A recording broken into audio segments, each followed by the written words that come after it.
Have you ever paused right in the middle of a crowded street, or perhaps scrolling endlessly through your phone and asked yourself, what exactly am I chasing?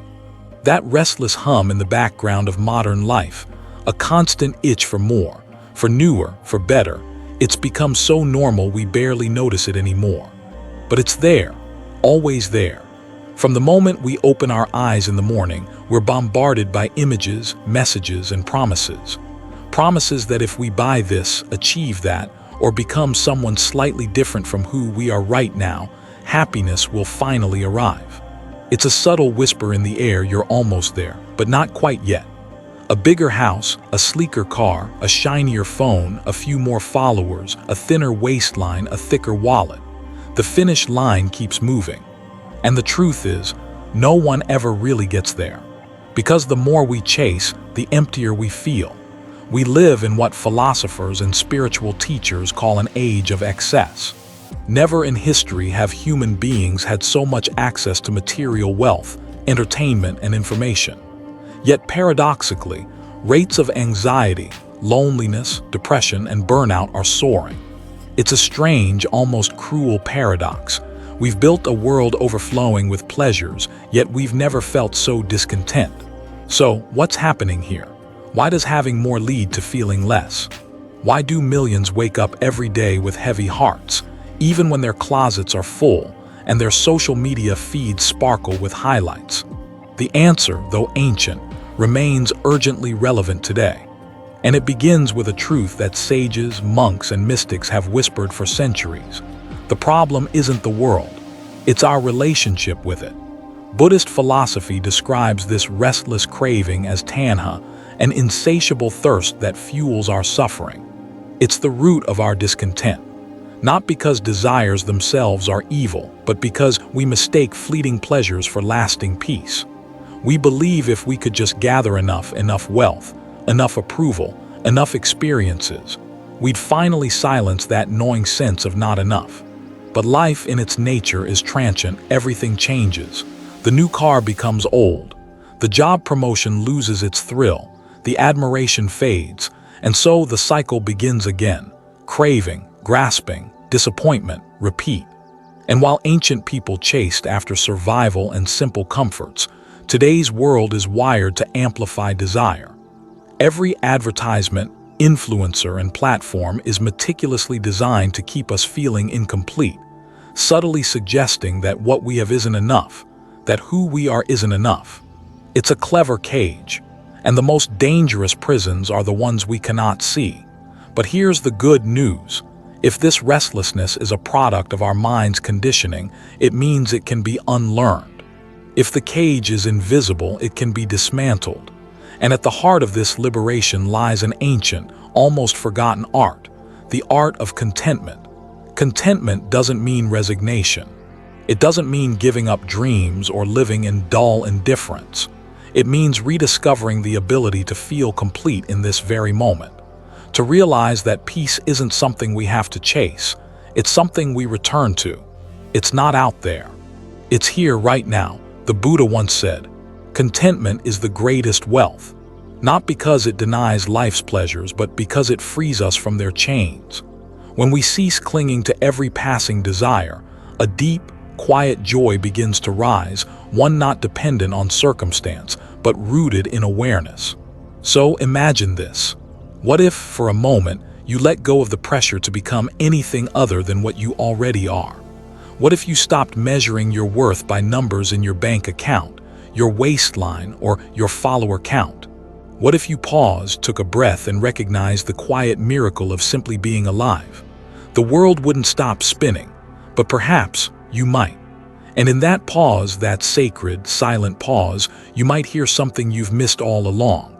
The gentle truth that peace isn't found in the next purchase, the next achievement, or the next approval. It's found in presence, in simplicity, in being, and maybe, just maybe, that's where the real wealth lies. There's a curious thing about the human heart. No matter how much it's given, it always seems to whisper, just a little more. It doesn't matter if you're a farmer tending your fields, a CEO in a corner office, or a monk sitting cross-legged beneath a tree. The impulse to reach, to grasp, to crave. It lives inside us all. But where does this endless hunger come from? And why does it persist, even in a world of abundance? To understand this, we have to journey back, not just centuries, but into the very wiring of our minds. You see, long before cities and smartphones, our ancestors roamed untamed landscapes. Life was uncertain, fragile. Food was scarce, shelter unpredictable, danger ever present. And so our brains evolved to crave. Craving wasn't a flaw, it was survival. The person who hungered for more berries, sought a better cave, chased after richer hunting grounds, that was the one who lived. The impulse to want more was nature's insurance policy. It kept us alive. But while the world around us has changed, the mind inside us hasn't caught up. We still carry that ancient program. The same craving instinct that once saved our lives now stirs restlessly in a world where abundance is everywhere. And here's the catch. The mind doesn't crave because it lacks. It craves because it's designed to. In Buddhist philosophy, this is known as tanha, the thirst. It's not about water, it's about longing. A relentless, often invisible drive to grasp after what's pleasant, to push away what's unpleasant, and to cling to the illusion that lasting satisfaction lies just around the next corner. It's a cruel game, because no matter how much we gather, the mind moves the finish line. You get the job and now you want the promotion. You find love and fear losing it. You hit your goal weight and then obsess over perfection. It's never still, never content, and in chasing after the next, we miss the now. Modern society, of course, knows this well. Our economy runs on craving. Advertisements aren't selling products, they're selling dissatisfaction. They're quietly telling you, you're incomplete until you have this. A new phone isn't just a phone. It's a promise of status, belonging, and admiration. A luxury car isn't just transportation. It's an identity. A vacation isn't just rest. It's proof you're living your best life. And so, we keep reaching, grabbing, consuming, thinking each new thing will fill the hollow place within us. But it never does. And that's the heart of it. As the Buddha taught, suffering isn't caused by what happens to us. It's caused by our craving for things to be different from what they are. We suffer not because we don't have enough, but because we believe we should have more. We suffer not because we're lonely, but because we resist loneliness. We suffer not because things change, but because we wish they wouldn't. Desire isn't the enemy. Blind attachment is. The moment we believe that peace lies in the next achievement, the next relationship, the next purchase, we hand over our happiness to circumstances we can't control. But here's where the ancient wisdom shines through. The mind that chases will always be restless, but the mind that sees this chasing clearly can be free. When you notice craving arise, that itch for more, that whisper of not enough, and simply watch it without acting on it, something remarkable happens. The craving loses its grip, and for a fleeting moment, you taste freedom. It's like standing in a storm, but realizing you don't have to be swept away. That's why Buddhist monks don't renounce pleasures because they hate life. They let go because they understand its nature. They see that craving is endless, and peace isn't found in satisfying every hunger, but in dissolving the hunger itself. And before you think this means abandoning the world, it doesn't. You can still enjoy the fragrance of a flower, the warmth of a lover's hand, the thrill of a victory. But you learn to hold it lightly, to savor without clinging, to experience without grasping, to love without possessing. And in doing so, you return to yourself, not as a collection of cravings, but as awareness itself. So next time you feel that restless tug, that impulse to check your phone one more time, to buy something you don't need, to reach for another distraction, pause and ask yourself, what am I truly chasing? And who would I be if I stopped? Not forever, not as a vow, just for one quiet, sacred moment. Because in that moment, you might discover a truth older than time, that you already are what you've been chasing. Somewhere deep inside, we've all made a silent agreement with life, an unspoken promise that sounds something like this. If I can just get this one thing, then I'll finally be happy. Maybe it's more money. Maybe it's the perfect relationship, a bigger house, a title, a number on a scale, a number in your bank account, or a number of followers on your screen. Whatever it is, we convince ourselves that satisfaction lives just beyond the next horizon. And so we chase and chase and chase. But here's the paradox. The moment we grasp what we've longed for, the satisfaction is fleeting. Like mist in the morning sun, it vanishes almost as soon as it arrives. And yet, we don't stop. Because the mind is clever, it whispers, maybe you were chasing the wrong thing, maybe the next one will do it. And so we hop from craving to craving like moths drawn to flickering lights. Jobs, gadgets, lovers, achievements. Always believing the next will be the one to finally quiet that restless ache inside. But the ache was never out there. It lives in here. Buddhist philosophy has a word for this cycle, samsara. It's not just about being reborn into new lives. It's the endless cycle of chasing and suffering right here, right now, in this very life. A wheel that turns endlessly because we keep mistaking temporary pleasure for lasting peace. And modern life, for all its wonders, has only made this illusion sharper. Every scroll through your feed tells you about someone else's win. Every ad reminds you of what you lack. And every trend convinces you that if you're not chasing this, you're falling behind. But what if the real problem isn't that we don't have enough? It's that we believe having more will finally silence the craving. Think about it. Has any purchase, any achievement, any compliment ever satisfied you forever? Has any perfect moment stayed perfect? It's not because life is cruel. It's because the nature of all things is impermanence.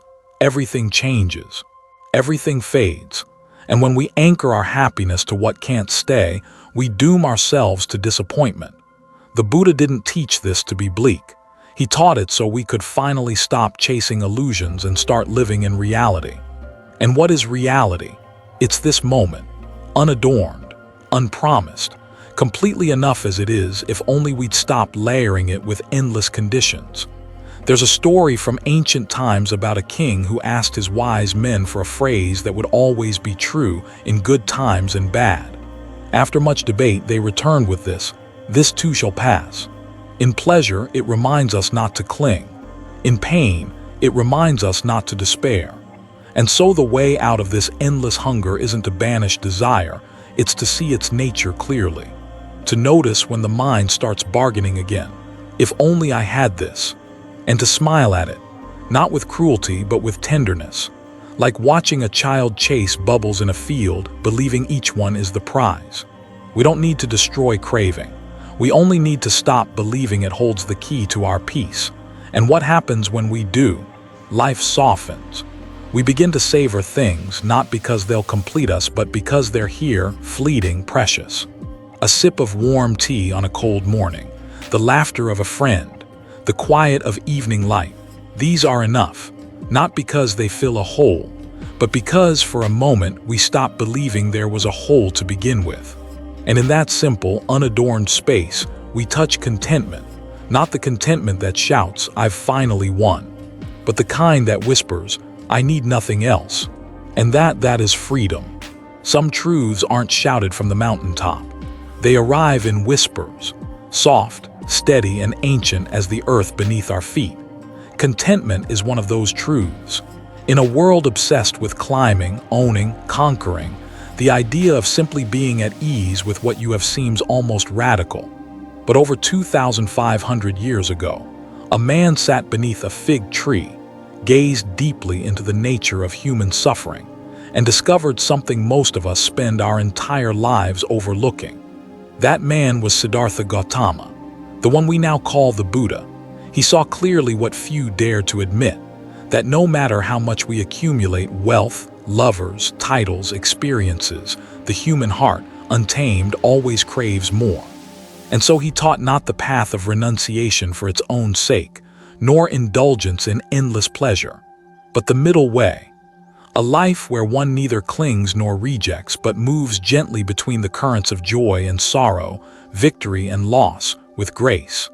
At the heart of this path is contentment, not the passive kind, born from defeat, but an active, radiant contentment that comes from knowing the truth of impermanence and no longer being enslaved by craving. There's a beautiful teaching where the Buddha said, "Contentment is the greatest wealth." Consider that for a moment, not the number in your account, not the name you carry, not even the accolades people offer when you walk into a room, but the simple, grounded feeling of enoughness, that wherever you are, whatever you have, it suffices. Not because you can't have more, but because your peace no longer depends on it. In Buddhist thought, this isn't about denying pleasure or ambition. It's about seeing through the illusion that these things can grant lasting fulfillment. You might wonder, how does one cultivate such a rare state of being in a world so loud, so relentless? The answer lies not in isolation or retreat, but in shifting the way we meet each moment. There's a practice known as mudita, sympathetic joy, rejoicing in the happiness of others. Because often, discontent arises not from our own lack, but from seeing what others possess and imagining ourselves incomplete. By celebrating the fortune of others, we begin to dissolve the poison of comparison and open space for gratitude. And then there's santati, the active practice of contentment, noticing the small, tender things in each day, the warmth of sunlight across your skin, the taste of ripe fruit, a conversation that stirs your heart. The Buddha taught that our suffering multiplies not because life is cruel, but because the mind refuses to rest. It spins endless stories of what should be, what could be, what would be if only. But the moment we anchor ourselves in what is, we begin to taste freedom. And it's not about grand gestures. It starts in the pause before a complaint, the breath between longing and reaction, the quiet appreciation for what is ordinary and overlooked. In ancient texts, there's a story of a wandering monk who asked the Buddha, "What is the greatest treasure a person can hold?" Without hesitation, the Buddha replied, "Contentment is the greatest treasure, because from contentment arises wisdom. The wisdom to see that joy doesn't live in the distant, one day. It lives here, now, in the unremarkable, miraculous simplicity of this moment. And when you stop chasing, stop bargaining, stop waiting, you find yourself face to face with a kind of peace that no success, no possession, no applause can touch. The world won't stop spinning. The ads won't stop calling. The temptation to measure your worth by numbers and trophies won't suddenly disappear. But you'll be different. You'll walk through it all, eyes open, heart steady, not because life gave you everything you wanted, but because you no longer need it to. And that is the rarest kind of wealth. There's a story that's as old as time itself, about a man who clutched a handful of sand. The tighter he squeezed, the more it slipped through his fingers. In his desperate grip, he lost what little he had. This is the paradox of attachment. We hold on, thinking if we let go, we'll lose everything. But in reality, holding too tightly is what causes us to lose. The Buddha's teaching on non-attachment is not about giving up everything you love. It's about seeing clearly where love ends and clinging begins. Attachment is craving in disguise, a belief that our happiness depends on keeping things exactly as they are. But everything changes. People, possessions, even our own thoughts and feelings. To resist that truth is to build a cage around ourselves. Yet, non-attachment is not cold or distant. It's the warm, wise embrace of reality. To love fully without being imprisoned by fear. To engage with life deeply without losing yourself in it. Imagine a leaf floating on a stream. It dances with the current, turning with every swirl and eddy, free, yet fully present. This is the art of letting go. In practical terms, how do we cultivate this freedom? It begins with awareness. Notice when your mind tightens, when a thought, a desire, a fear tries to chain you. Instead of pushing it away or drowning in it, pause, breathe, observe, ask yourself, is this feeling permanent? Is clinging to it bringing me peace? Then gently invite yourself to release, not with force but with kindness. The Buddha offered many tools to help with this practice. One of the most powerful is meditation. Through sitting quietly, watching thoughts come and go like clouds passing the sky, you learn to see that feelings and cravings are not you, they're passing guests. Another tool is reflection on impermanence, anicca. Everything we cherish is transient. When we truly understand this, attachment loses its grip, and there's great freedom in that. Letting go also means embracing uncertainty. In a world that pushes us to control, predict, and secure, non-attachment asks us to relax into mystery. It invites us to trust life's flow instead of forcing outcomes. This doesn't mean becoming passive or indifferent. On the contrary, non-attachment empowers us to engage with courage and clarity because we're no longer afraid of losing. We can give love freely, knowing it may change. We can pursue goals passionately, knowing results aren't guaranteed. In Buddhist stories, monks and sages often speak of equanimity, a balanced mind that welcomes joy and sorrow alike with equal warmth. This balance isn't easy. It's a lifelong practice. But each moment you choose to let go a little more, you carve out space for peace to grow. And in that space, contentment blossoms. So, what if the true secret to happiness isn't to hold tight, but to learn the delicate, courageous art of letting go? Imagine your life as a river flowing, shifting, alive. You are not the water, not the shore. You are the awareness that watches it all unfold. And in that awareness, you find freedom. In a world screaming louder with each passing day, simplicity can seem like a quiet rebellion. But what if this quiet was the doorway to the richest life? Imagine waking up not to a blizzard of notifications, not to the weight of endless choices, but to a calm, uncluttered moment, where the air feels lighter and your mind clearer. This is the essence of simplicity. The Buddha never preached austerity as a punishment. He pointed toward a way of living that honors what truly nourishes the heart. In the ancient monastic life, monks carried only what they needed: a bowl, a robe, a mind open to the present moment. Not out of deprivation, but out of clarity. Because when we strip away the unnecessary, what remains is pure. Less noise, less distraction, less craving. And in that emptiness, something beautiful emerges: joy. Joy not dependent on objects, status, or external validation, but the deep, steady happiness born from presence. Simplicity invites us to slow down, to appreciate the taste of food, the feel of fabric, the warmth of sunlight on skin, to savor the subtle sweetness in a shared smile, a quiet breath, a kind gesture. There's a saying in Buddhism: enough is a feast. When you embrace that wisdom, life stops feeling like a race and begins to feel like a dance. It's not about giving up everything you love or need. It's about discerning what truly adds meaning and letting go of what weighs you down. Think about your own life. How many possessions fill your space but leave your heart empty? How many commitments crowd your calendar but drain your energy? By choosing simplicity, you reclaim time, the most precious resource. You create room for what matters: relationships, creativity, inner peace. This doesn't mean denying the beauty of the world or ambition. It means aligning your desires with your deepest values. The path of simplicity is a path of courage, because it asks you to confront the fear that you won't have enough. But what you'll find instead is that unless there is more space to breathe, more clarity to see what really matters, more freedom to live fully. And here's the paradox: by wanting less, you gain everything. In Buddhist practice, this is called letting go of grasping, and it's the key to contentment. When you shed what is unnecessary, you no longer chase illusions. You walk with a light heart, grounded in reality and open to life's endless gifts. So today, take a moment. Look around. What can you release? What can you appreciate?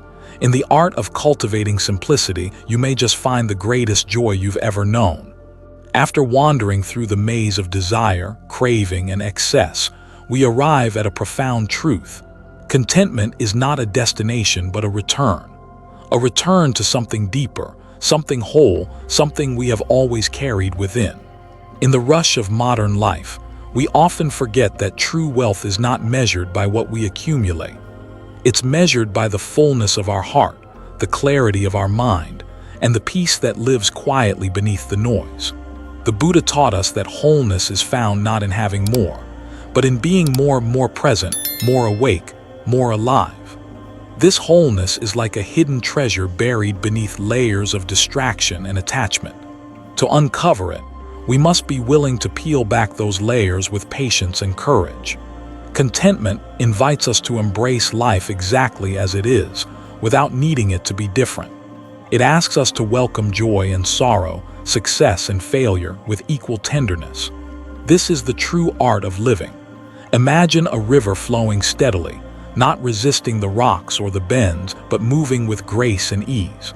Our lives, too, can flow in this way, not caught in struggle, but gliding in harmony with the currents of change. The wealth of contentment is a richness that no money can buy.